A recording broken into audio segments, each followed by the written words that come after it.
your girl, Melody Trice, and you are watching The Melody Trice Show. You know I'm all about living life unlimited.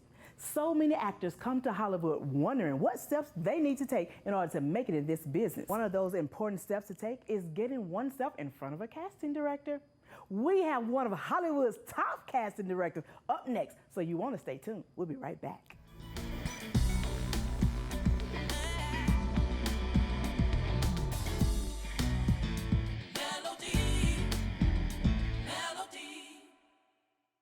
All right, Monroe, you ready? Monroe!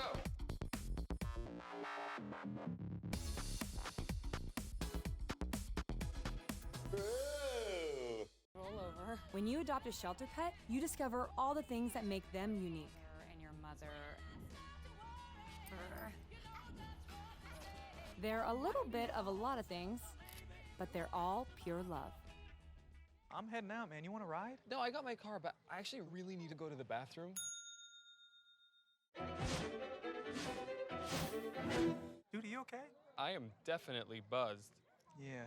I think I will take this, and I will take that ride home. Welcome back, everyone. I'm your girl, Melody Trice, and you know I'm all about life unlimited. My next guest is a woman living life unlimited. When I moved to California, I didn't realize the people that I saw on television and film wouldn't be there if it wasn't for a casting director. We have with us one of Hollywood's top casting directors, Tracy Twinkie Byrd. No other one in the casting field has ever did what she has done. She's a film director, producer, and an author. Let's welcome Tracy Twinkie Byrd to the show. Welcome. Thank you. I am so excited to have you on the show. Thank you. And one of the amazing things I love is the fact that you are unlimited. But I have to ask you this question. Yes. How in the world, out of all the things you could have done in the industry, why did you choose casting directing? I didn't choose casting. Casting chose me. Wow. Yes. Wow. Yes. So when the calling came, you knew right then that that was what you're supposed to have done? What happened was I kept looking for the names of the actors on the television shows that I grew up watching. Oh, wow. And my mother asked me, why do you want to know their names? And I said, because I'm going to meet them. Oh my God. So it was destined. Yes, let's go with that. Yeah, because you know, technically when you say that, that means that growing up, you was really paying attention to the actors. I was paying attention to the actors. Wow. Good Times, the Brady Bunch, yes. I paid attention to the actors and all their names. Wow. So how did that actually like help your career by doing that from a child up? I just always wanted to know the real names. I never wanted to call them by their character name. And especially when you see people in different characters, you want to be able to separate them from the character that originated in your mind. Wow. So that it's just one of the things that I actually loved. I was like, okay, what is her real name? What is his real? And you just watch the chyron at the end and put the name, the character name with the real name. Well, one of the things I have to ask you, because when you see a casting director and actors like, I got to get in front of the casting director. Yes. What are some of the different things that a casting director do? I mean, because we know we get in front of them for a part, but like just. That's a very good question. A casting director recognizes talent in my feeling, and I see truth in performance. So truth in performance, and also I call it a tip. So I give truth in performance, and the acronym is TIP. I see truth and I feel it in the performance. And when you are so in your truth that I get goosebumps and I forget to say cut at the end of the scene, that's when I know. Wow. Yeah, I get lost in it. Wow. And truly, that's pretty much what an actor has to do, is take you down that journey. Yes. Take us all down that journey, but me first. Yeah, yes. me first, because if you don't get me first, you don't get on the movie. That's true. Well, Very look, true. You know, one of the things I have to ask you Yes. as well, we have one of our viewers that wanted to ask you a question. Like, Great. have you ever cast an actor Yes. for a role that was completely opposite against the specs that the director wanted, but you decided to actually cast them anyway? It's a very good question, and yes, there are specs or specifics when it comes to characters and roles from time to time. One of the things that I like to do is keep it wide and keep it open, because it allows the artist to breathe life into those words, and at times it makes the director, writer, and producers see that role differently. Oh, wow. So I like to, you know, sometimes they'll say, oh, the character's name is Tiny because he's really, really small. And then I'll bring in a really, really big guy. And they're like, okay, Tiny is a big guy. That's kind of fun and funny Wow. at the same time. Wow. And that makes sense because they would have never thought to look Right. at that until you brought it into their. Absolutely. Wow. Absolutely. So technically, a casting director really, I mean, you're directing at the same time. I am directing at the same time. I'm in the room directing the scene, watching all the aspects. You know, I actually frame the shot. So in the room, I am helping the actor make the best commercial for him or her. Oh, wow. Yes. And you know, a lot of actors that come into the business, they don't know that. Yeah, They just yeah. feel like, okay, I get in front of that person, but not realizing if I make you feel me, then you can technically persuade that director to say, that's the person. Oh my God. I try to encourage with Encourage. love. Or, you know, I mean, encourage. And allow the director to then discover Yeah, to discover. said artist. I like that. I Yes. like how you said that. Well, you know what? I want to talk about that after this break because you are unlimited, and the fact that you Yes. went from casting director, as you say, Yes. directing and Yes. producing Yes. your own. So when we come back, we're going to take a look at your movie. So you Okay. guys, stay tuned. We'll be right back after this break. We'll be right back. Wow.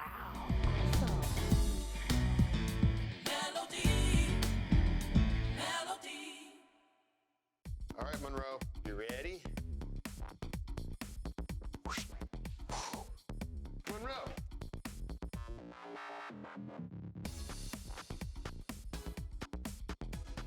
Ooh. Roll over. When you adopt a shelter pet, you discover all the things that make them unique. And your mother.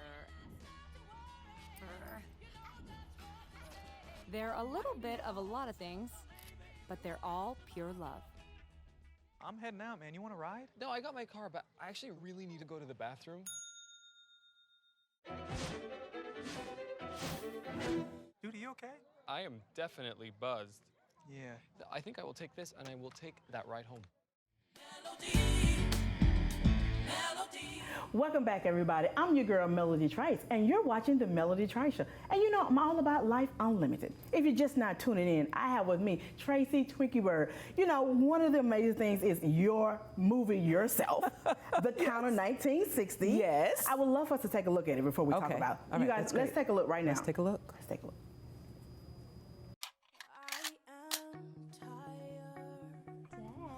It's 2017, we still gotta go through this shit. Great. You know, I remember that diner inside of the Woolworths growing up. I don't think we're talking about the same counter.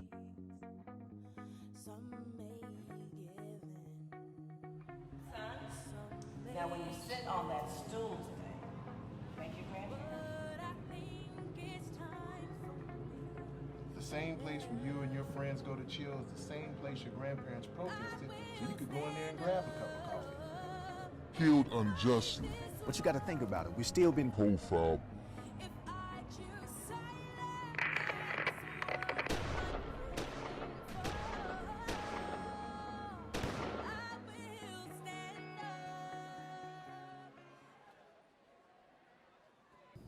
So I know you guys enjoy that. You know, Tracy, what I want to ask you, I mean, the fact of going from a casting director to directing and producing your own movie, Yes. like, really, how did that transition happen for you? Okay, this is how the transition happened. I was starting to become a bit complacent with my work, and I needed something to spice it up. I wanted to do something more. And a friend of mine, Angela Robinson, suggested I take Richard Lawson's class, and you may know him as Yes. Beyonce's stepdad. Yes. And I took his class, and in that class is a professional development program.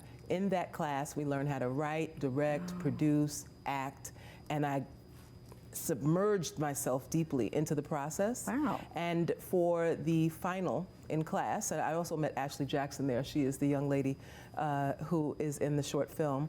For the final, we all got together and we wanted to create something major. And for me, I always wanted to do the story of the A&T 4. And she said, well, it's kind of a snoozer to just do a historical piece. So we added a sci-fi element. So I take 3 woke students back in time to relive the Counter 1960 sit-in. Will they be served? Oh my gosh. And that's how it started. It started as a short film for class, and then we decided to roll it into something much larger. And we did, and we got into numerous film festivals, won a number of awards. It's been to Dubai, India, it's been to France, it's been to Cannes, it's been to London. It's been around this country, and it opened at North Carolina A&T University on February 1st, the actual day that they walked and sat at the counter in 1960. Wow, that's commendable. Thank you. I think about when I went and saw the premiere, and to see parts of it and see the guy get. Yes. That was, as an actor, that was tremendous. And for them to stay in character, yes, and to really see the fact that those people did that. Yes, they did. They did. Wow. The lessons that they learned from James Lawson about peace and peaceful resistance, and it was an amazing rehearsal. My actors really wanted to get into it. They were like, really grab me, really spit on me, really slap me, like they really wanted that. Wow. Because they wanted to pay homage to their ancestors and to those whose shoulders we stand on. Wow, and it was so amazing. Thank you. What I have to ask you too is, now seeing all the sides of from filmmaking to casting, directing, producing, and directing, has your perspective changed at all? Tremendously. It has changed. You would think that 29 years as a casting director, I'm seeing it from all sides, but I was originally seeing it just from my side. Or maybe, wardrobe or hair and makeup. But now I see shots, I see angles, I see lighting, I hear music. Everything starts to come together in this beautiful, salad. Yes. And each piece of the salad is its own separate thing, and you have to study it. That's amazing. Yes. It's like it come to life with those colors. It does. Wow. It really does. What was one of the most, how can I say, response that you got back from someone for the counter that really impacted you the most? Oh my goodness, Lisa Arundale. You may know her from, let's see, I believe Lisa is in Medea's Family Reunion. I think I know who you're talking about. Yes, Lisa is the sister who was, her character was the sister who was molested, had the 2 small children. Oh, yeah. And Lisa Arundale came to a screening at Bronze Lens Film Festival in Atlanta. Oh. And at that screening, she had no idea what she was in for. I just invited her. She's a friend. And at the end, she was in complete tears. She said, "My sister, I had no idea you were such a soldier for truth and for our stories." She was in tears, and it was epic. I received a standing ovation at Martha's Vineyard Film Festival from those who sat. Wow. Yeah. Oh. Yes. Wow. And at IBFF, International Black Film Festival, Nashville. Wow. Yes, I was sitting between SNCC members.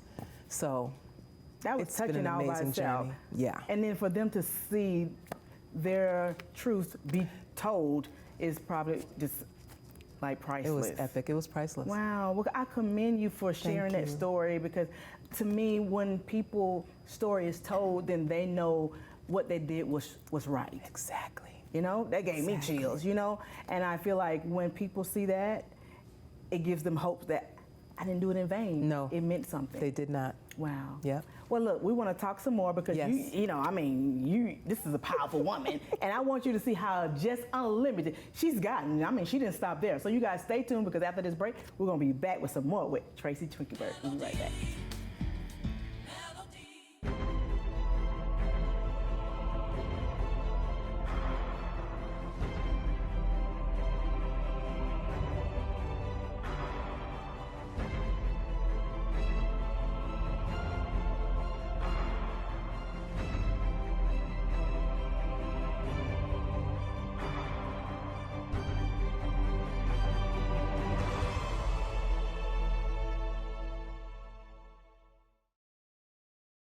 All right, Monroe, you ready?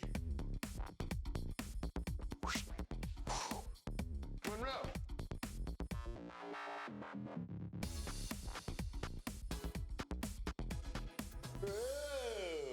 Roll over. When you adopt a shelter pet, you discover all the things that make them unique.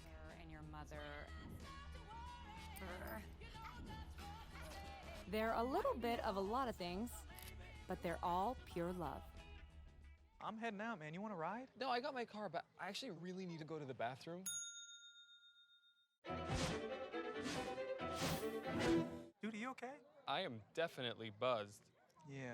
I think I will take this and I will take that ride home.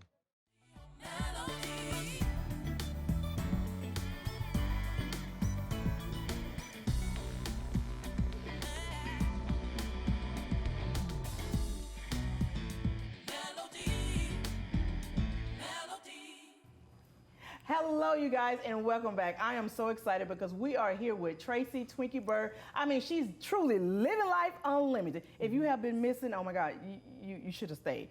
So we want to talk some more because, I mean, I am so amazed at all the things you do. I mean, now we want to channel Becky. I mean, you went there.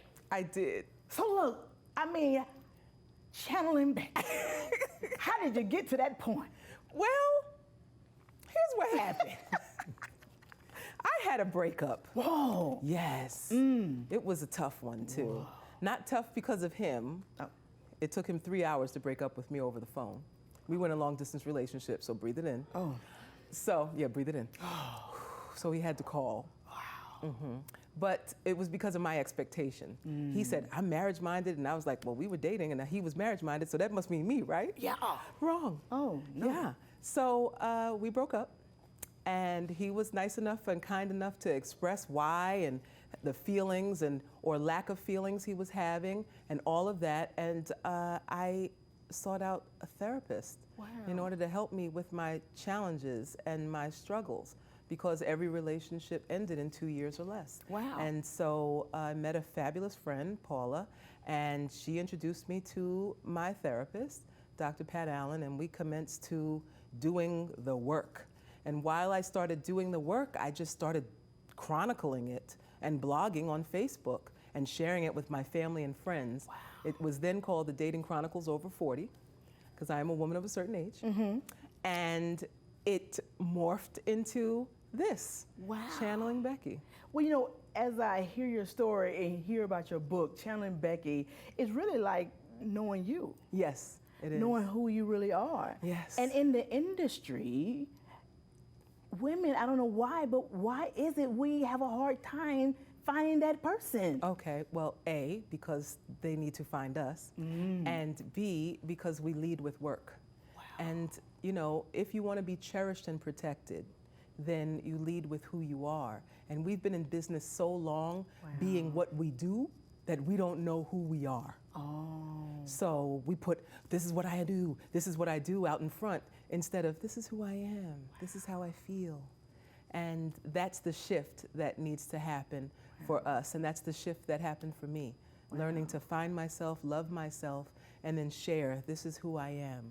Because in this book, you have to really be vulnerable. Yes. To share your life. Because, I mean, it was some points in there I saw me, especially the part where it was talking about, you know, when you talking to him like, I'm the mama, and men don't like you talking to them like that. And to just see you still be friends. Yes, I'm with still these friends people. with my exes. How I mean, channeling Becky is real.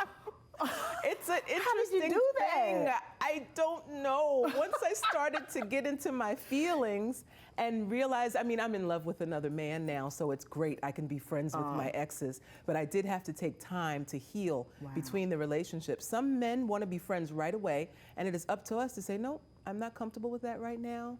You know, I'll get in touch with you when I am comfortable with it, especially if they're worth a true friendship. When you look back on it and you had a true friendship with that person, you don't want to block that off. Yeah. You know, you want to have that relationship again in friendship. So yes, you can do that when you're in love with another person.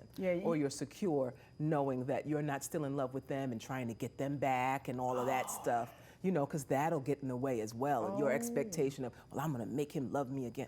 We don't want that. We want to go into it with a true, honest, open friendship feel. Wow, and it makes so much sense because, you know, I think about, as you talk about your book and the fact that your therapy, a lot of people, especially women of color, don't want to go to therapy because they feel like, I'm ashamed, I don't want people to know. I'm just speaking from truth for myself. And not knowing that I need to heal. I literally need to heal and know who I am because I lost myself in this guy. Yes, you lost yourself in the guy, you lost yourself in your work, you lost yourself in your family. That's what we have a tendency to do. So she taught me how to find myself again, how to create healthy boundaries, how to use my feelings to let me know, do I want to go out with that guy again or do I not want to? How does he make me feel? If he doesn't open the door, if I don't get help off the curb, if I don't feel comfortable with him, I'm not going. And it's okay to say, I'm uncomfortable. Thank you so much for showing me who you are. Have a great life. I'm going to move on. Wow. Be well. Well, look, I have to ask this question. When people read Channeling Becky, yes, what do you want them, the women and men, because I think it's a good thing for men to read, thing for men. Because it's going to help them know. Exactly. You know, like, okay, True. she, you know. Right. Okay. Exactly. Men, please get it. Yeah, men, you need to read this, and it's going to help them. It will help them. So what do you want them to leave with once they read this book? I want sisters to know, women to know that you are okay. It's okay to work on yourself. It's okay to love yourself. It's okay to take moments for self-care and to self-soothe. And it is okay to date. It's okay to date more than one. There's some duty dating. It's okay to date. Wow. Don't make one guy your husband before he's asked for your hand. Oh my God, I gotta stop you. And I know we're going over, but I'm so sorry. Oh Lord, she touched something. Because, you know, I just got to say this, you know, I'm just 100 on this show, yes. You know, because I'm from the South. Yes, ma'am. And so coming from the South and coming here to LA, I literally was against, like, dating multiple people. Like, yes. So I'm going to date him and then next week I can date someone. That means I'm a whore. No. Honestly, I thought that way. Yes, I understand. Until I realized it's okay. It is okay, and you can date without sex. Yes. Yes. And I'm thinking, and I know if I felt that way, it's other people out there. And so I commend you, you know, especially being in the industry and so well known as you are, to really open, you know, like I said before, opening your life. It's for my sisters. It's for my sisters. I can't keep it to myself. Okay. That doesn't help anybody. Literally, because healing begins when you recognize it's a problem. Yes, exactly. Exactly right. Wow. And know that intimacy is not just sex. Yes. Locking of hands together, walking down the street is very intimate. Wow. So, you know, there's a lot of ways to date, and you can duty date and have a great time. And I got to say this too, one more thing. Yes. Yes. You know, you mentioned about your friend, and he's just your friend, and he's been there throughout the process. J. August Richards, yes. How did you just maintain being just his friend without seeing him as the guy? Healthy boundaries. We have healthy boundaries. We do. Wow. Yes. So it's great, and it's a great friendship. That's great. It really is, because awesome. he has been sprinkling on me for years, and I didn't know it. Wow. Because he's always made me feel so light on my feet and so girly, and he's always taken care of me like a gentleman. Wow. And so we have healthy boundaries, and I appreciate him, and he loves me, and that's just how we are. He's like another brother, because I do have one, but he's another brother. Wow. Well, look, I appreciate you so much, and you know, we're gonna have to do a follow-up because we got to talk about the sprinkle, because y'all ain't even hear about the sprinkle. You haven't heard about the sprinkle. So in order to know about the sprinkle, I mean, they got to check out the book. Yes, right? get the book. Guys, I am so excited. Make sure that you are following all my guests on their social media. I mean, check out their website, because they're doing some amazing things, and you want to be a part of it so that it can encourage you and inspire you to not limit your life in no type of way at all. So we are now on Roku and Amazon Fire TV, where you can view all the amazing shows. Our channel is free, and make sure you follow me on all my social media. I love you all so much, and I appreciate you for watching the Melody Trice Show. Till next time, I'm your girl, Melody Trice. Bye. Woo, woo, woo.